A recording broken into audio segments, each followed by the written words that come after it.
Now, the rest of the story. I want you to meet Johann Rall. He drinks, he plays cards, he's very good at both. In fact, Johann Rall drinks and plays cards better than he does anything else in the entire world. Now, since he is also Colonel Johann Rall, one might imagine that he's rather good at soldiering, and he's not bad. He's particularly fond of the pomp and ceremony that go along with the soldiering, the drills, the parades, the stirring music of military bands. Make no mistake, however, Colonel Rall is a dangerous man, especially in the estimation of the rebel soldiers whom he has characterized as disorganized peasants and country clowns in the Continental Army of General George Washington. You see, in less than a week, the country clowns are going home.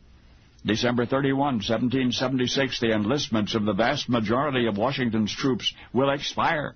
Overwhelmed by the hardships they've repeatedly encountered, including a succession of effortless victories by the British, many of these troops have already laid down their muskets, have returned to their farms. There's only one hope remaining for the revolutionaries, and the slender thread that suspends that hope is tied to a tiny New Jersey town named Trenton. Guess who's waiting there? Right, Colonel Johann Rall, 56-year-old veteran of the French and Indian War, Hessian mercenary for the Russians in their war against the Turks, and now hired gun for the British in their war against the rebellious American colonists. Rall has 3 well-trained regiments garrisoned at Trenton. He's waiting. He's ready. Don't forget, he's positively brilliant at drinking and cards, because this is the rest of the story. The German soldiers at Trenton may be the only group in North America celebrating Christmas in 1776. Not even the English will make much of the holiday until the 19th century. Anyway, Colonel Rall has been looking forward to the Christmas festivities at Abe Hunt's house, because the spirits always flow freely at Abe's, and there's always a card game, and tonight, December 25, Johann Rall is merrily indulging in both. Late in the evening, the colonel's aide enters the room, holding an innocuous-looking piece of paper. When Rall asks what it is, the aide replies that a British operative has just handed it to him. The colonel takes this piece of paper, he glances at it, and then thrusts it into his pocket. One of the celebrants at the card table suggests to Colonel Rall that the communique might deserve a more deliberate perusal, to which the colonel responds in effect, "Shut up and deal." Well, for 2 centuries, the annals of American history have included gleeful references to Colonel Johann Rall's penchant for drinking and cards, reminding us again and again that, had he been less zealous in either recreation, he might have heeded the urgent message from British intelligence, reporting that the Continental Army was preparing to attack at dawn. But instead, Johann Rall stuffed the critical note in his pocket, and consequently caught by surprise, handed the colonists their first major victory of the Revolutionary War. Rall himself was killed in that pivotal battle at Trenton. But it wasn't the Christmas cheer that distracted him. It was not, as so often implied, the booze and the cards that kept him off guard, for the careless British operative had delivered to Colonel Rall the most significant information of the Revolution, and it was written in English. But that was a language of which the colonel could neither speak nor read. Not a single word. And now you know the rest of the story. And now, the rest of the story. I've always been fascinated with the American Revolution. How could a force which largely consisted of farmers think they could beat the British military, which was touted as being the best in the world at the time? When most of us were taught about the Battle of Trenton in school, we learned about the Hessians' love of drinking and gambling. We learned about the infamous note, but did you learn that the Hessian spoke nor read English? I don't remember that. Let's take a closer look at this Hessian mercenary. Johann Gottlieb Rall was born in about 1726 in what is now Germany. He was the son of a captain in Major General August Moritz von Donop's regiment. The earliest record of Rall was from March 1st, 1740, when he joined the same regiment as his father was serving. Within a year, he was promoted to ensign. He slowly climbed the ranks and became a colonel in command of the Mansbach Infantry Regiment in January 1772. During this time, he fought in the War of the Austrian Succession, in battles in Bavaria, on the Rhine, and in Holland. In Scotland, he fought against the Jacobite Rising of 1745. The British hired him to fight in the American War we call the French and Indian War, or the 7 Years' War. In Russia, he fought for Catherine the Great. By 1776, he commanded a Hessian brigade who fought for Great Britain in the American Revolution. They were known as Hessians because they were from the German Principality of Hesse. We've always been taught that he was a rough, drunken idiot who was obsessed with playing cards, but his men respected him as a born soldier, a natural-born leader of men. His ferocity in battles prior to the Battle of Trenton led to him being nicknamed Der Löwe, which is German for the lion. Rall's adjutant, Lieutenant Jacob Peel, described him as generous, magnanimous, hospitable, and polite to everyone. But sometimes a thought came to him, then another, so that he could not settle on a firm decision. Now that characteristic is not good for a military commander. Rall was put in charge of the entire brigade at Trenton because military leaders were scarce. He was a colonel, not a general. 5 commanders who outranked Rall were killed or were out of commission due to injuries or sickness. Trenton was a strategic position. It was located on the Delaware River, which separated New Jersey from Pennsylvania. Philadelphia, our nation's capital at the time, was just 32 miles downriver. Today, Trenton is a large, bustling city, but in 1776, Trenton was a small town with only about 100 buildings located mostly around 2 main streets, King Street, what is now South Warren Street, and Queen Street, now South Broad Street. George Washington had a man on the inside. He had planted a spy in Trenton by the name of John Honeyman, who pretended to be loyal to the British.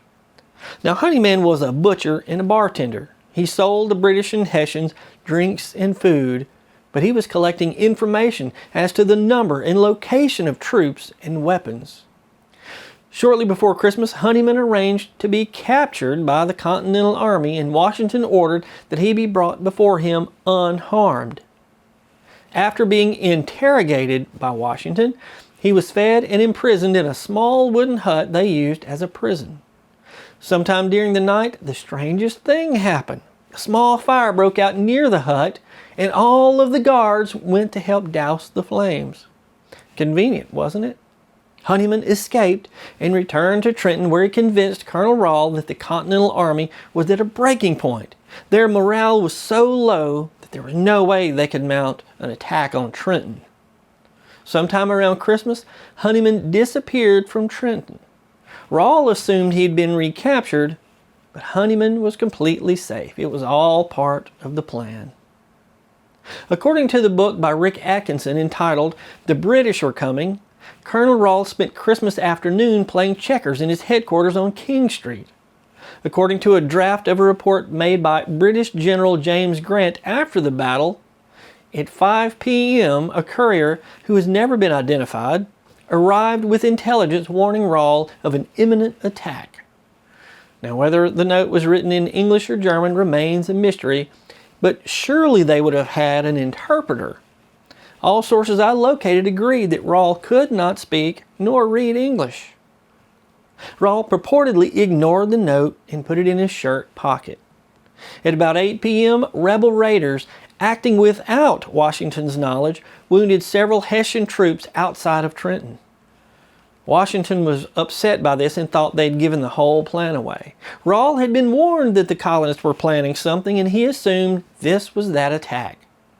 When the clash ended, Rall relaxed, ate supper, played cards until about midnight, then went to bed.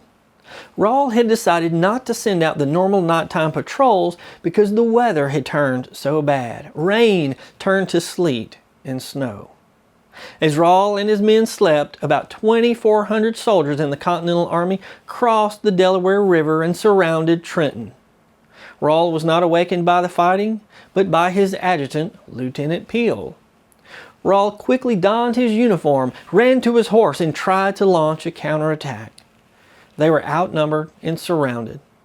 General Washington later told John Hancock, "From their motions they seemed undetermined how to act." 22 Hessians were killed in battle and 896 Hessians, many of whom were wounded, were captured. Militia Sergeant William Young recorded in his journal that he saw a room full of wounded Hessians, one of them with his nose shot off. All of them were in wretched condition. All of the British soldiers who were in Trenton that Christmas, 20 troopers from the 16th Light Dragoons, escaped to the south before that area was secured by the Continental Army, as did more than 600 Germans, including musicians, drummers, doctors, camp followers, and rank-and-file skedaddlers. Casualties on the American side were light. Only 2 colonial soldiers died during the march. 5 colonial soldiers were wounded during the Battle of Trenton, including 1 soldier who nearly died from a shoulder wound. He was future President James Monroe. Colonel Rall was among the wounded. He was carried back to his headquarters. Generals Washington and Greene briefly visited Rall to grant him parole so that they wouldn't have to move him to another location. They knew he was dying. Before they left, Colonel Rall asked through an interpreter that his men be treated well. Now, perhaps that interpreter here was one of George Washington's men. Colonel Rall was in agony. He died the following evening. Lieutenant Peel wrote in his journal, "Colonel Rall was truly born to be a soldier, but not a general." Now you can visit the First Presbyterian Churchyard in Trenton, where Rall is buried, but his original marker was, as another plaque notes, destroyed by time. A marker placed more recently marks his grave. The translation on the German text says, "Here lies Colonel Rall. With him all is over."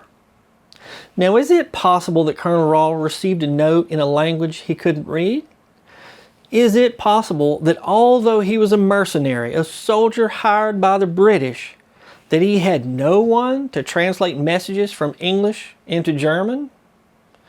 Well, it is possible, but it's highly, highly unlikely. Had Colonel Rall not disregarded that note, we may still be English subjects, and I'd probably end this episode by saying, "Long live the King." But before I go, I want to share just a little bit about my upcoming book entitled The Trap, the untold story of Sheriff Henderson Jordan in the final pursuit of Bonnie and Clyde.